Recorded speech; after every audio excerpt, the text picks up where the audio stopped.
शेतकरी मित्रांनो, आज आपण इथं हळद चंद्राईची काढणी चालू आहे आणि हळद चंद्राईची काढणी चालू असून सुद्धा आपण इथं माल कशा प्रकारे निघत आहे हे आपण इथं बघू.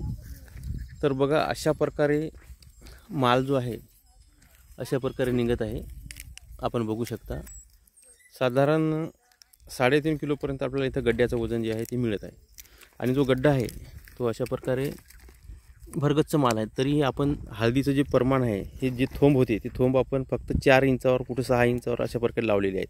ते जर आपण 1-1 फुटावर जर लावले असते तर आपल्याला याच्यापेक्षा चांगले मजबूत कंद आपल्याला मिळाली असते. तर हे बघा,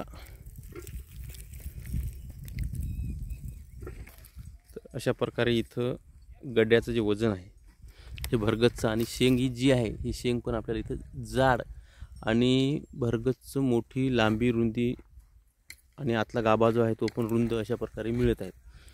तर अशा प्रकारची जी शेंग असते तर या शेंगेला एक दुसरी महत्त्वाची गोष्ट म्हणजे त्याच्या आतला जो गाभा आहे हा जास्त जाड असतो. आणि जास्त जाड असून आपण इथे बघू शकता, तर अशा प्रकारे आतला जो गाभा आहे अशा प्रकारे जाड येतो. त्याच्यामुळं कसं आहे माहिती आहे का, ही जी घट आहे ही फक्त वरच्या भागाची होती, आतल्या भागाची थोडी कमी होती. कारण त्यामुळं आपला सुकलेला भाग जो आहे तो चांगल्या प्रकारे जाड आणि कमी घटीचा मिळतो. त्यामुळे आपल्याला इथं वजन जे आहे वजन भरपूर मिळाले जाते आणि आपल्याला हळदीमध्ये जो चिमलेला प्रकार आहे तो कमी मिळतो आणि शेंगाला भुईमुगाच्या शेंगासारखा गोल आकार येतो. आणि आतली घट कमी असल्यामुळं आपल्याला क्विंटल मागे आपल्याला साधारणतः इथं 27, 22, 25 अशा प्रकारे जमीन वातावरणानुसार आपलं नियोजन व्यवस्थापन याच्यानुसार आपल्याला ॲव्हरेज येतो. तर आज आपली इथलं साधारणतः 6 दिवस झालेले आहेत.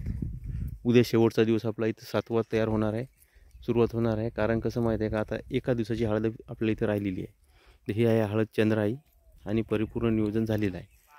आणि हे खोदणं पण या भागातलं आता झालेलं आहे आणि उतारा पण चांगला आपल्याला शेवटच्या दिवशी आपल्याला चांगल्या प्रकारे हिशोब करून मिळू शकते. ते आपण नियोजन टाकू. तर सध्या आता जो आहे हा काटा चालू आहे.